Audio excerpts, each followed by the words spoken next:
I wanted to continue on a second part of this video by doing some more examples. So let's take a look next at a matrix and try to determine a basis for the column space. So let's determine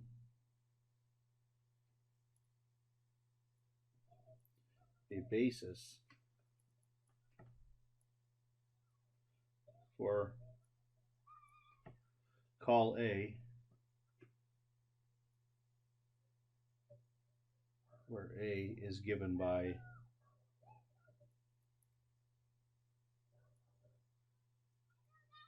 110, 101, 011, and 123.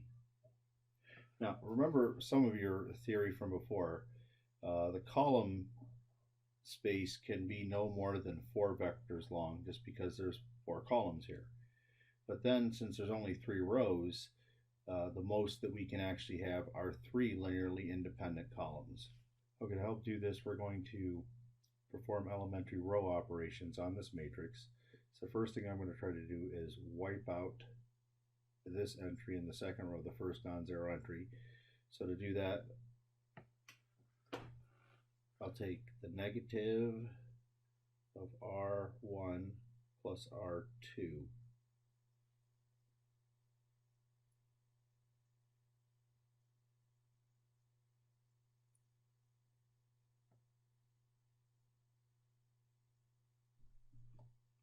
And then I'll use row 2 to wipe out the second entry in the first and the third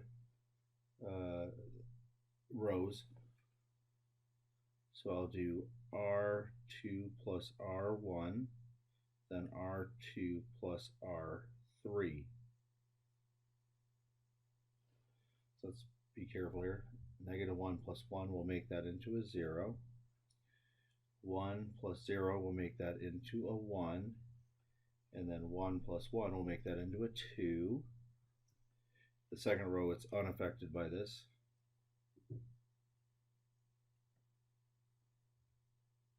But the third row, I'll have 0, 0, and then 2 and 4. Now I want to use the third row to wipe out the items that are above its first non-zero entry, or above its pivot. So I'm going to multiply the third row by 1/2 first.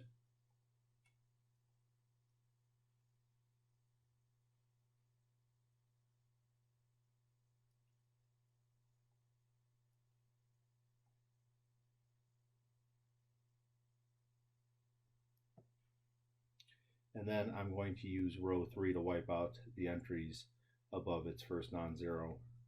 So I'll do negative R3 plus R1 and negative R3 plus R2. Of course, the first column is unaffected by this, as is the second column. But the third column, as you can tell, I'm going to get rid of the 2 ones in the top, left with 1 in the third row. And then when I take, oh, that's nice, I'll get a 0 in the last spot for the first row. Then I'll get a negative 1 in the last spot in the second row, and of course the 2, which is there. Now it's easy to tell what the column space is from this. You can see that the first 3 columns are linearly independent, and we know that the column space cannot be any greater than 3 because why? Well, we have 4 columns, so you know it can't be any greater than 4, but we only have 3 rows, so that means it can't be any greater than 3. Well, here it says that we have 3 linearly independent rows. Well, that tells you that our basis is the 3 columns, not in the resultant matrix, but in the original matrix. So here's what column of A looks like. COLA equals the span. Careful, do not pick the column vectors in the last matrix. Pick them from the original. So we had 1, 1, 0, 1, 0, 1,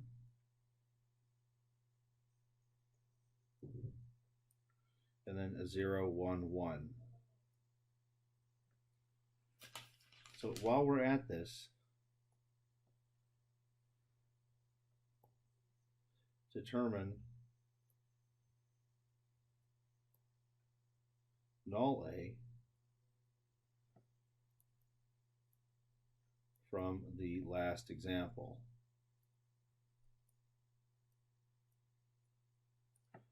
So what are we going to do? Well, I've whittled it down. I've started, the original matrix has been whittled down to this. Well, I'll tell you what we're trying to find. Here's what, let's let n, the n vector equal x, y, z. Oh, I gotta be careful. It's actually zw, because there are 4 columns, so my null space has 4 entries. Let that be in null of A, and so we know that A n equals the 0 vector with 3 entries. Well, let's go ahead and put in the numbers. A once again was 1, 1, 0, 1, 0, 1, 0, 1, 1, and then 1, 2, 3.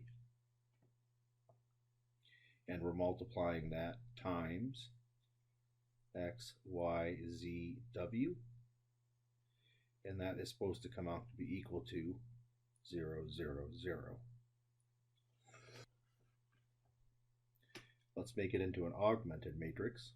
1, 1, 0, 1, 0, 1, 0, 1, 1, 1, 2, 3, 0, 0, 0. Now, I already performed all the elementary row operations I wanted to last time, so I'm just going to copy the last matrix that I had from before.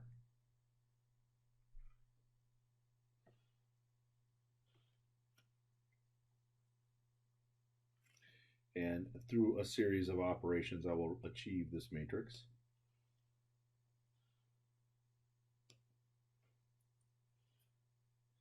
Except now, let me clean up the very last column and put my zeros in there. Now we're ready to describe the null space. You can see from the first row, x is equal to 0. From the second row, we have negative y minus w is equal to 0. And then finally, in the last row, we have z plus 2w is equal to 0. And w, of course, can be anything it wants to be. So w is free. So let me solve each of these equations. X is equal to 0 will stay that way. Y, if I solve the second equation for y, I'll get y equals negative w. Z will equal negative 2w. And w can equal whatever it wants to be. So the null space is spanned by a single vector, as we suspected it would be. Here's the easiest way to do that. Pick w equal 1, and then from that we'll get and generate the other values. Z will be negative 2, w will be negative 1, and x, of course, has to be 0. Let's go ahead and test this solution on the matrix and see if it is actually part of the null space. So I'm just going to use this vector as my chance. Any linear or multiple of this, linear combination, which will essentially be a multiple of this thing, will obviously work as well. Anyway, so we'll call this a check. So my matrix, let me recall, it was 1, 1, 0, 1, 0, 1, 0, 1, 1, 1, 2, 3.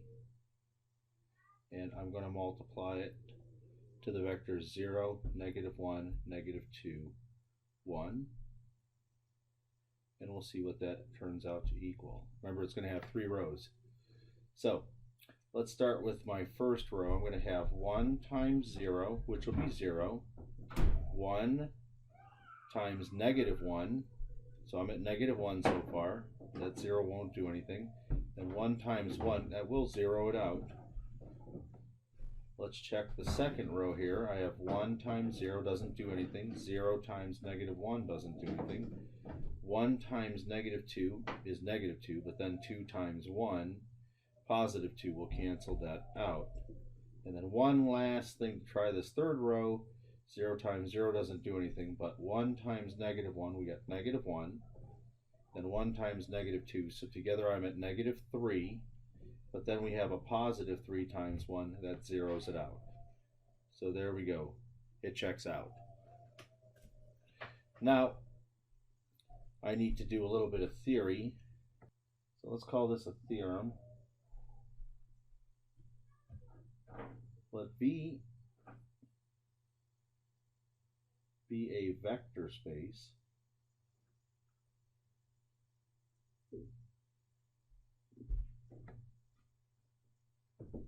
and let V equal the span of n vectors.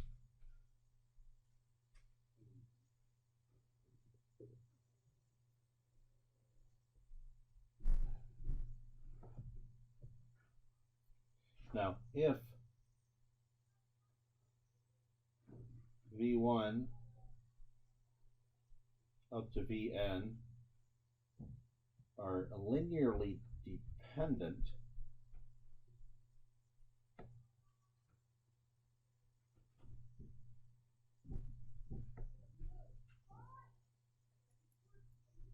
then we can remove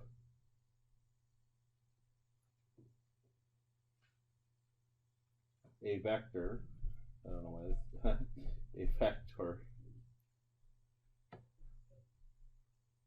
from the set and still get a spanning set.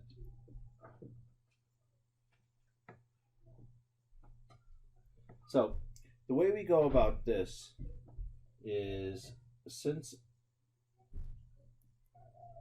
the collection V1 up to Vn is linearly dependent,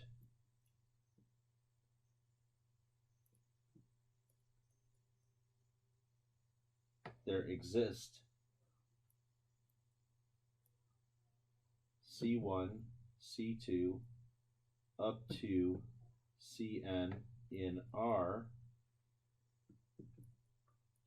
with C1 V1 plus C2 V2 plus ... plus Cn Vn is equal to the 0 vector and at least one of the CK values is not 0. Now I should also indicate that the 0 vector itself doesn't do much in any of these sets. If you ever have a set with a 0 vector, just toss it right off the bat. I'm not talking about 0 vectors here, so I am only considering non-zero vectors when I'm talking about any kind of spanning set or bases. 0, the only thing it does is span 0. Let's assume that it is CK that does not equal 0.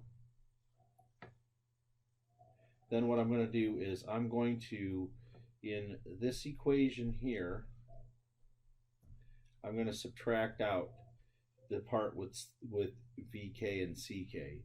So what we'll get is negative CK VK. That's going to equal C1 V1 up to CK minus 1 VK minus 1 plus CK plus 1 VK plus 1 all the way up until we get to Cn Vn. So I've plucked out that one. Since this Ck is not equal to 0, I can divide both sides of the equation by negative Ck.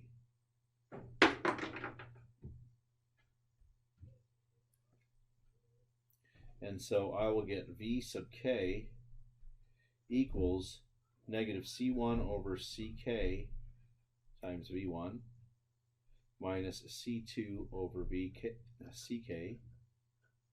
times V2 minus, and this goes on, don't forget we get Ck minus 1 over Ck, Vk minus 1, plus, that's a minus sign, remember these are all subtracted, minus Ck plus 1 divided by Ck times Vk plus 1 minus dot dot dot minus Cn over Ck Vn.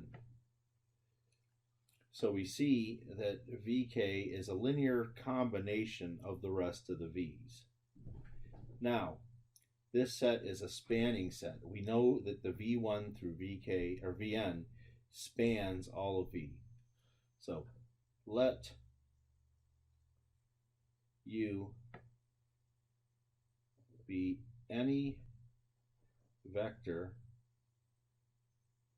in V. Since V1 up to Vn spans V, there exist scalars or real numbers.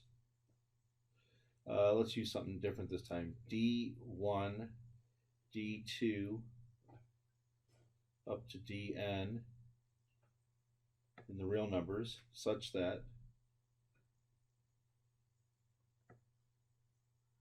U equals D1 V1 plus D2 V2 plus dot dot dot plus Dn Vn. Now keep in mind, somewhere in this list is Vk, is somewhere in there, is part of this list. What I'm going to do is replace Vk with all of this stuff. So let me highlight this. I'm going to need some space for this too. U equals D1 V1 plus, I'm trying to give myself some space here. Remember, we have dk minus 1 vk minus 1. Actually, I probably shouldn't. I'll highlight that one. Let's do the dk vk plus dot dot dot plus dn vn. Now I'll go ahead and replace it by all of this stuff. So this will be dv1 plus, now the stuff right before this particular vector is still fine, dk minus 1 vk minus 1, but then we're going to have plus, and we'll have negative c1 over ck v1 minus c2 over ck v2 minus, and that goes all the way until we get to cn over ck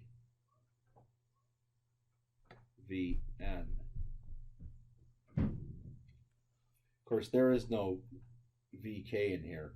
Probably, you know, now to be on the safe side, I know this may stretch for a while, but let me do this. Minus ck minus 1 over ck vk minus 1 minus ck plus 1 over ck vk plus 1 minus dot dot dot minus cn over ck vn. That's the end of the parentheses. And now plus, now that was just for the vk into that spot there. So now I'm going to continue on. Don't forget I have a dk plus 1 vk plus 1 plus, and I'll continue on until I get to dn v sub n. Now I can multiply this all out and collect like terms. For example, see the D1 attached to V1? I can collect it with this other V1, so I get D1 as a D. I forgot my D1s all along here. Okay, there we go. D1 minus C1 divided by CK. That'll be attached to V1 plus, do the same thing, dk minus 1 can be matched with ck minus 1 over ck. dk minus 1 minus ck minus 1 over ck times vk minus 1 plus dk plus 1 minus ck plus 1 over ck times vk plus 1 plus dot dot dot plus dn minus cn over ck times v sub n. And you can see, remember this, if I can move this over a little bit, this is all equal to u. Well, look, you can see that u only needed vectors v1 up to vk minus 1 and then vk plus 1 up to vn.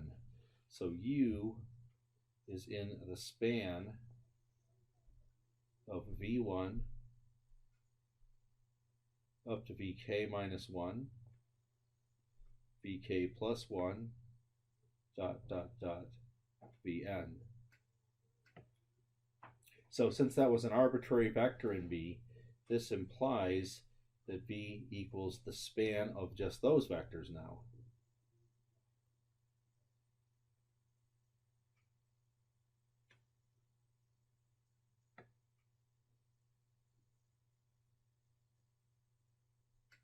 So we were able to throw away a vector and still get a spanning set. Now, if we still have a spanning set, if we still have a linearly dependent set,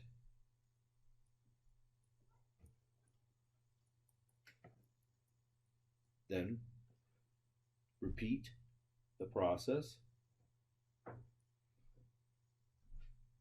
and remove another vector.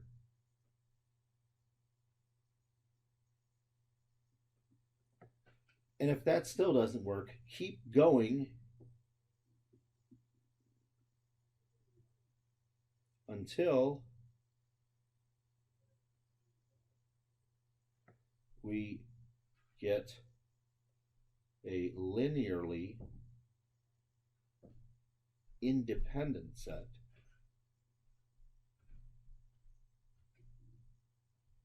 Think about it. The worst thing that can happen is we throw away all the vectors except one. So there's one left. Well, guess what? One vector is automatically linearly independent. So it's going to happen sooner or later. So you can keep pulling out vectors until you get a linearly independent set. So I put stars by this. And here's what we want. A spanning set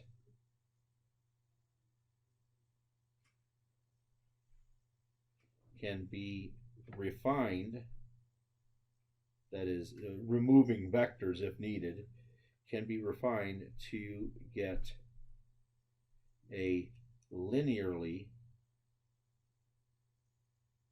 independent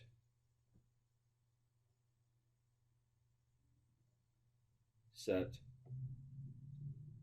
that still spans.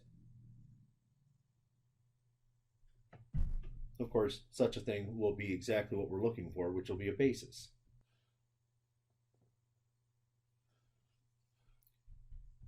We can also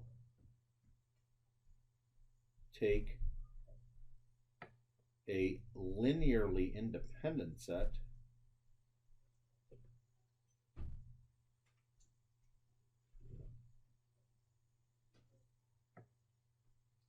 and enlarge it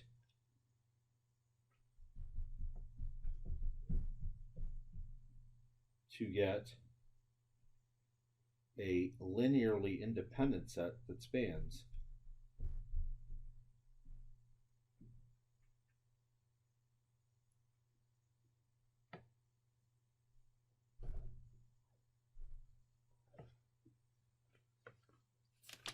Let me do some examples to illustrate this stuff.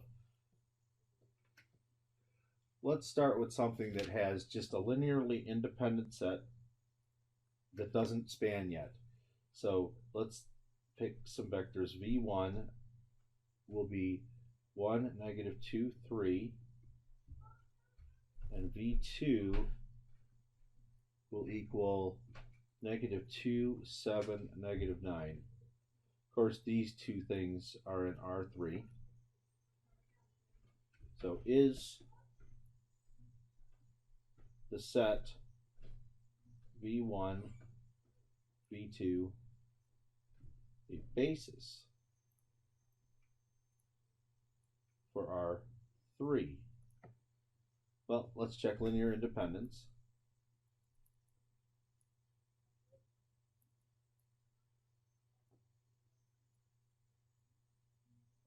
Once again, you can just throw these two vectors together into one matrix and check the number of pivot columns.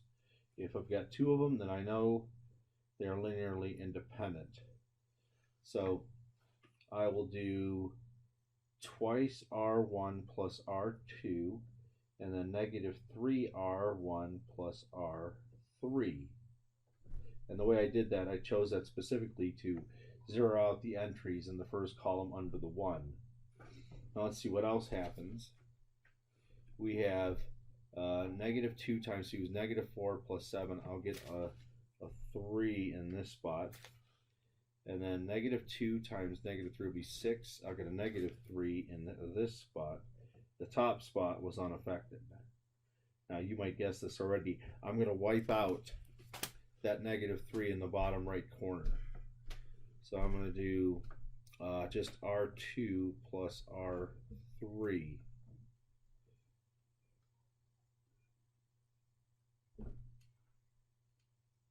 And this is as far as we really need to go. So 2 pivot columns.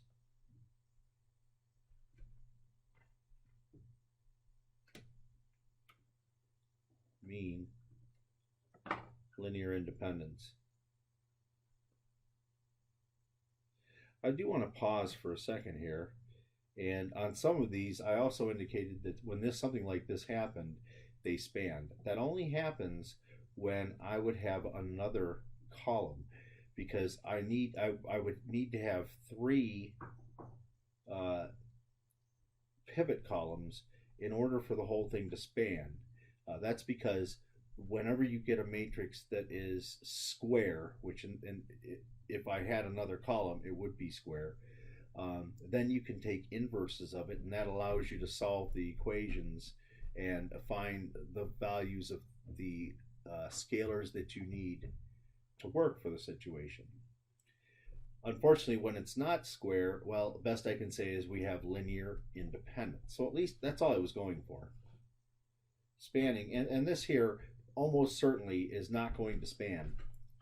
Let's let X, Y, Z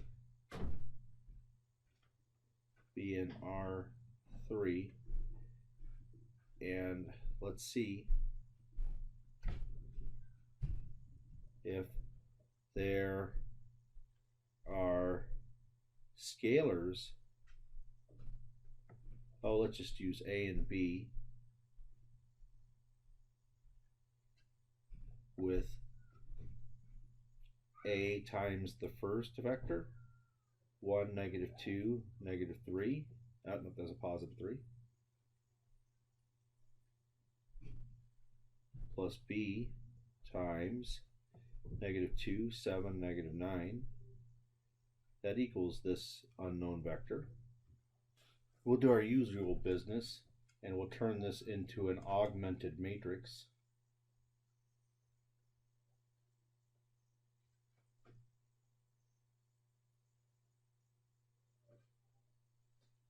and step through the exact same things I did before. 2r1 plus r2 and negative 3r1 plus r3 to echelonize, try to get this into any kind of an echelon style situation. As before, I think I already had the vector. When I did that, I got a negative 2, 3, negative 3. But now I got to keep track of what's going on the other side. So 2r1 plus r2 will give us 2x plus y.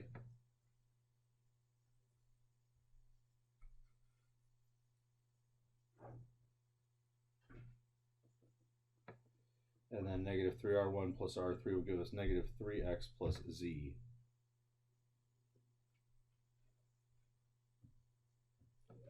And next I'll simply add row 2 to row 3, r2 plus r3.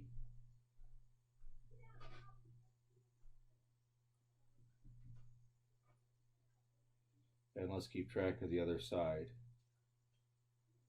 If I do this, just add them together, I'll have a negative x plus a y plus a z. Now we specifically, this is not going to work out if negative x plus y plus z does not equal 0. So I can manufacture a vector that is not in the span of these two vectors for absolute certain. Let's just pick something. I don't know what would be the easiest thing in the world to pick. I guess we could just do, let's try x equals 0, y equals 0, and then z equals 1. Let's keep it really simple like that. There's a million different things that you could use, but I'm using this. And so my vector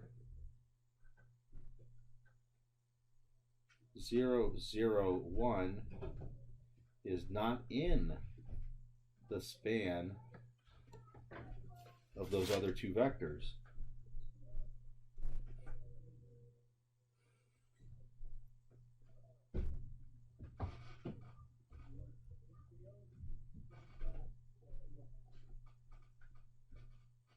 Well, that's beautiful.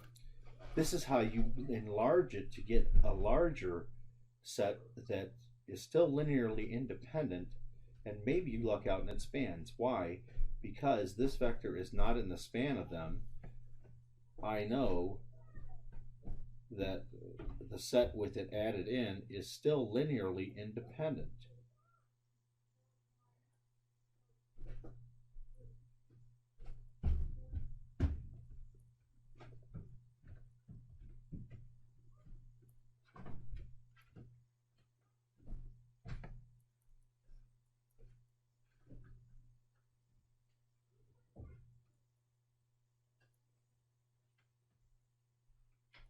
Since this vector was not in the span, I'm guaranteed that it's still a linearly independent set. Does this thing span now?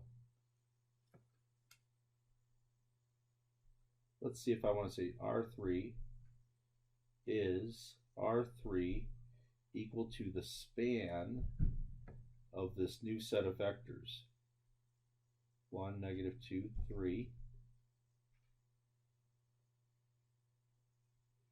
Negative 2, 7, negative 9, 0, 0, 1. Well, I'm going to play the same game I did before. Now, though, I'm really liking it because I have a square matrix. So if this thing's invertible, then I know that not only they're linearly independent, I know that they're going to span. Because, here's why. If it's invertible and I want to try to make it equal some vector that's in R3, so is there a solution to this equation? Yes, because all I have to do is take the inverse of this matrix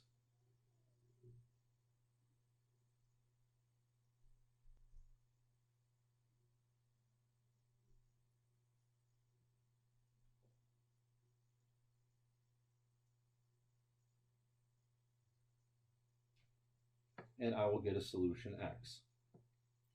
So let's go ahead and take this matrix here and perform row operations until we're certain it gives us 3 pivot columns, or it doesn't. Maybe we have to add more in to get a spanning set. So I'm going to play the same exact games I did before. Let me write the vector down, or the matrix down, so we know what I'm working with here. By the way, I kind of picked this vector here because it did have a 1 down in the corner here, and whatever echelon stuff's going to happen, it's going to look really good. Whenever I add anything to row 3, nothing is going to change that 1. So it was a particularly wise choice, I think, when I did my choice. Let me say I want 2R1 plus R2, and then I want negative 3R1 plus R3. I think I'm stepping through the exact same things before. I probably shouldn't bother, but I'm going to anyways. 1, 0, 0. Let me see. Negative 4 plus 7 is 3.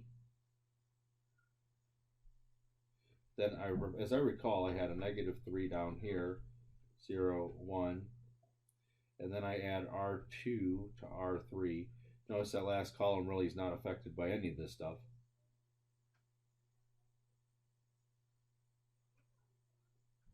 And voila, 3 pivot columns.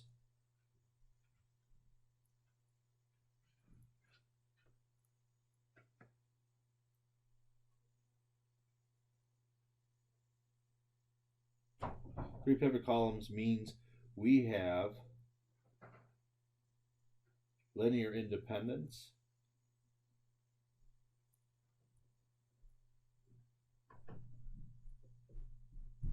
and spanning.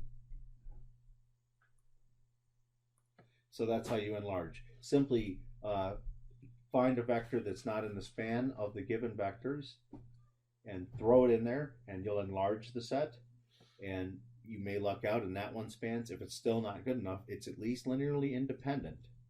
You can throw in another vector, make it bigger, and keep repeating the process until you go as far as you need to get a spanning set.